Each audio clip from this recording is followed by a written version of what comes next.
Beautiful, funny, smart, Kaylee Muthart had her whole life ahead of her. After life dealt her a bad hand, she decided to turn to methamphetamines to numb her pain. Kaylee, like most addicts, didn't set out to become one. It wasn't her lifelong dream to grow up and become a junkie. After a horrifying turn of events, Kelly would get clean and go on to live a sober Christian life.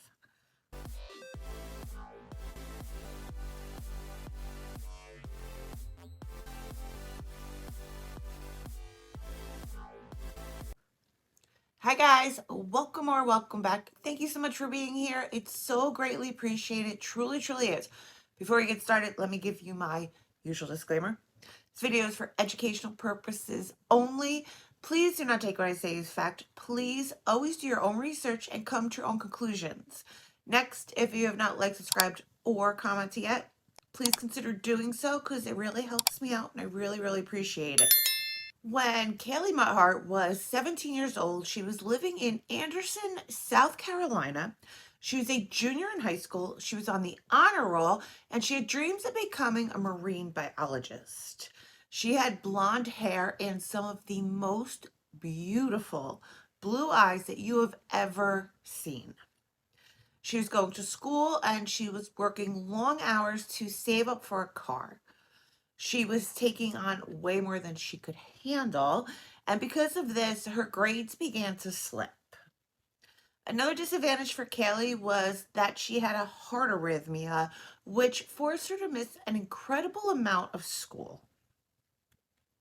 Kaylee would decide to take a leave of absence from school, fearing that if her grades continued to slip, she would never get the college scholarship that she wanted. By the age of 18, Kaylee was spending her days drinking socially and smoking pot quite frequently. And although she wasn't back in school yet, she was still working at her part-time job.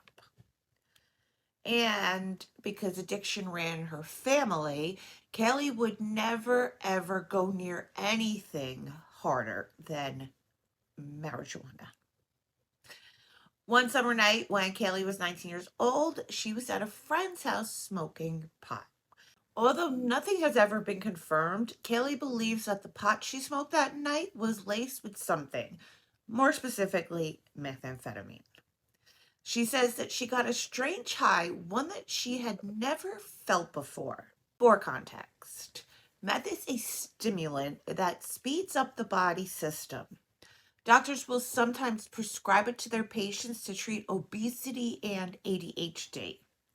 Crystal meth is the illegally altered version of this that is cooked in a meth lab using over-the-counter medications. And it typically comes in the form of pills or powder that can be smoked, snorted, or injected. Meth is highly addictive and can cause agitation, increased heart rate, increased blood pressure, increased respiration, increased body temperature, anxiety, and paranoia. High doses of it can cause convulsions, cardiovascular collapse, stroke, or death. And because Kaylee had gotten what she believed to be laced pot from a friend, she felt as if he had betrayed her. It was incredibly important to Kaylee to never try harder drugs, and she felt as though her friend was responsible for this. She decided to leave her job and distance herself from him. Now, Kaylee was in a 2-year relationship that was declining at a rapid pace. She was unemployed, she was a high school dropout, and she was the mother to a beautiful baby girl. As a way to cope with the situation she had found herself in, Kaylee began to drink, smoke pot, and take Xanax for recreational purposes. Then, a few months later in 2018, Kaylee would end up being diagnosed with bipolar disorder. At the time, this made a lot of sense to Kaylee because when she was happy, she was incredibly happy. But when she was sad, she was deeply depressed. Her doctors would later tell her that her bipolar disorder made her susceptible to abusing drugs and alcohol. In time, Kaylee would end up getting another job, but the loss of her boyfriend and some of her friends, combined with her bipolar disorder, sent her spiraling. She thought back to the night she smoked the laced pot and how it made her feel. It was then that she decided she wanted to feel it again, so Kaylee set out to find herself some crystal meth. She decided to smoke meth with an acquaintance for the first time. She stayed awake for 3 days from it and experienced intense hallucinations. When she looked in the mirror, she saw what she thought was blackheads coming out of her face. She spent the next hour picking at her face until her non-existent blackheads began to bleed. That night, her roommate dropped her off at work, but she was much too embarrassed to go inside. So she didn't. And because of this, she would end up losing her job as a result of missing work. After Kaylee sobered up from this experience, she watched a video of herself that she filmed that evening, and the girl looking back at her scared her so much that she decided to steer clear of the meth. For now. After some time had passed, Kaylee decided to ask her roommate/dealer for some ecstasy or coke, believing that these substances were far safer than meth.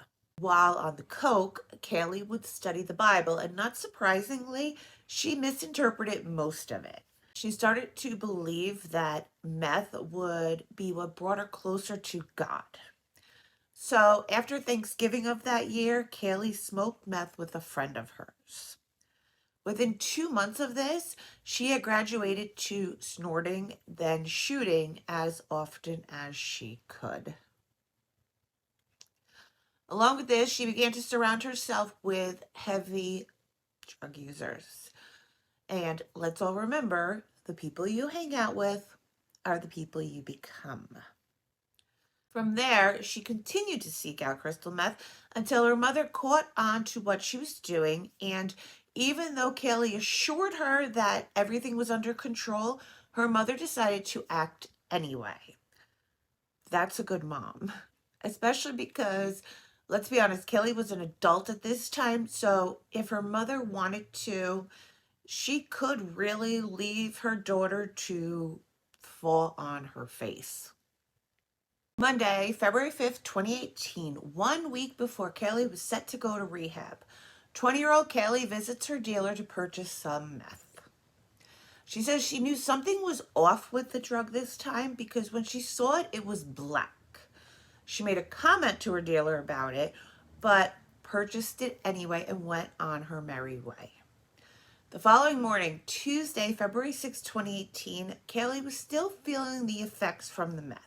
Believing that the friend she got high with the night before had gone to the church, Kaylee headed over to the South Main Chapel and Mercy Center at around 10:30 a.m.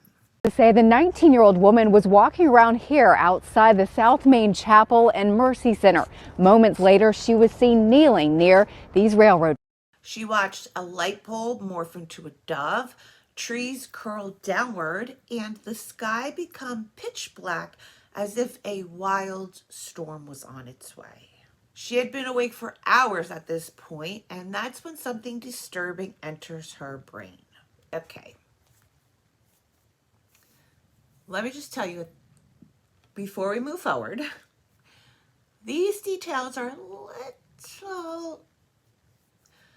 they're a little graphic, they're a little hard to listen to, so just be warned of that before you decide to move forward. She believed everyone in the world would die immediately if she didn't rip out her eyeballs, saying, "I thought everything would end abruptly and everyone would die if I didn't tear out my eyes immediately." She thought that someone had to sacrifice something important to right the world, and she believed that person was her. She kneeled down on some train tracks that were right across from the church, beat the ground, and screamed, "God, why me?" Here I am, and I was on my hands and knees like this, and the railroad tracks were right here, and I ended up beating the ground. I said, why me? And I did like that, and I looked up just like this. I remember looking at it. I remember going like this, just like, why me? I think I prayed. I don't remember exactly the distorted memories, and I went just like this. It wasn't an immediate thing that I went like this. I was like, and it hurt, and I looked to the right, and here's the church over here. Here's the light post. If you look this way, the railroad track goes clear that way. Like, I thought the world was going to end because of the hallucination from the drug that I didn't know was put in the meth, which is why I thought that I was doing typical meth, and I thought the hallucinations were just something that was real. The world just got darker. The trees were like, instead of a tree being like, oh, I'm a tree, you know, it was like this. Just around me was getting darker, like the skies were getting darker. The feelings, like that quote-unquote nudge in your heart, was a fake Holy Spirit. Is fake biblical feelings. Kaylee has said, "The drugs take your fears and beliefs and amplifies them. I thought I had to take my eyes out to survive the world."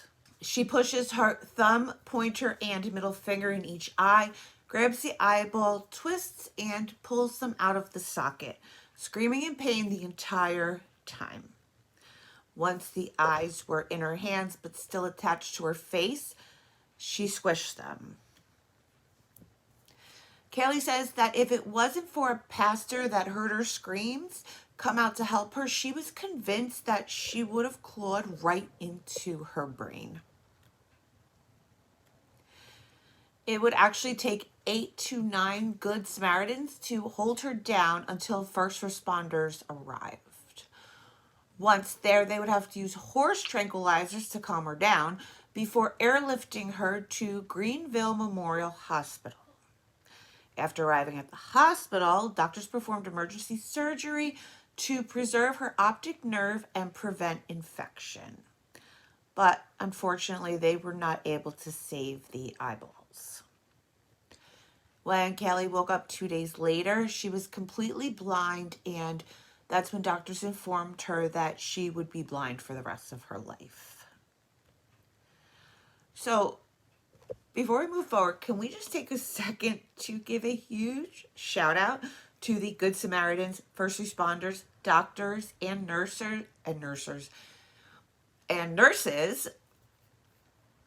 that all witnessed the events of that day, because I am positive that they are traumatized and that they're going to be traumatized by this for a very, very, very long time, or possibly the rest of their lives. Kaylee would spend weeks in a psychiatric hospital, and after her release, she would have to relearn everything. Her daily routine is mostly homebody things. She uses Siri to navigate her phone. She watches videos via a narration track called audio description. She attends church most Sundays, but she makes her own coffee, and she is able to cook eggs. She has learned to play the piano and the guitar, and she practices Coldplay songs. Kaylee says that the thing she misses most is seeing her daughter and watching the birds fly. She also said, "It took losing my sight to get me on the right path, but from the bottom of my heart, I'm so glad I'm here." Going on to say, "Of course there are times when I get really upset about my situation, particularly on the nights when I can't fall asleep. But truthfully, I'm happier now than I was before all this happened. I'd rather be blind than dependent on drugs." Since then, Kaylee has gotten prosthetic eyes that resemble the beautiful blue eyes she was born with. Her adorable daughter has been returned to her, and she has found love again. The response from the community has been supportive for the most part. Her mother raised over $60,000 from a GoFundMe in order to get her a seeing eye dog. People in the comments of videos have said, "The girl who plucked out her eyes was me on meth, except I ripped a mole off my face and permanently scarred in between my eyebrows. Don't talk about the lady who plucked out her eyes on meth if you've never done meth. And that's that on that. Like, not to be that person, but also you don't know. The story about the girl who gouged her own eyes out while on meth has been a far more effective form of dare than I ever received in middle school. So I think in closing, it's best to wish Kaylee well on the rest of her life and her new normal. I'm not here to judge her, especially because I had a lot of friends that experimented with drugs when I was growing up. I drank a lot growing up, almost every night. And to be honest, I don't regret most of it. Some things are questionable. But I would never dream of trying any of the drugs that my friends did. And I'll tell you why. Moms in the back raising teenagers, listen up. My mother had a very specific rule until I was in my mid-20s, and I swear to this day, it kept me away from the ecstasy and the acid that my friends like to do. I mean, that, and when you're not on it and you watch your friends on it, it's a little scary. Like, I saw my one girlfriend hit herself over and over and over again with a payphone. Yes, a payphone. With the receiver of a payphone. And I was like, and she's like, no, it feels good. It feels good. Then I saw, we were down the shore, and I saw a couple of my friends who had taken like the little tabs or whatever. You put them on your of acid, you put them on your tongue, they dissolve. They thought they were dinosaurs. One of them ate a roll of toilet paper. So there was that. But my mother, she had this rule that, well, I had a curfew until I was 21, I think. But every single time I went out, I would have to come inside, and I couldn't just give the, oh, I'm here, I'm home, Mom, I'm home, and like walk to my room. I had to stop. I had to go into her bedroom. I had to sit down on her bed, and I had to have a conversation with her. And it was every single time, and bet your ass, she was always awake, and it scared the crap out of me. And that's what I truly, truly believe to this day, and I will never waver from this. I truly believe she was the reason that I never tried anything, because I was scared shit to go home high on something, have to go into her room, sit down, and have a conversation with her while I was high on God knows what.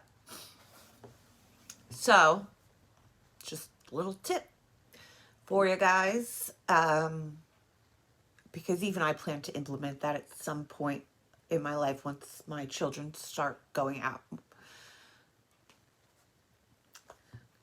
It works. At least it worked for me. I will tell you, I'll tell anybody that asks, that I think that's what kept me from ever trying anything. But if you guys are still here, thank you, thank you, thank you. I love you, and I appreciate you so, so, so very much. Please like, subscribe, and comment if you haven't yet and you feel so inclined to. And until next time, stay safe out there.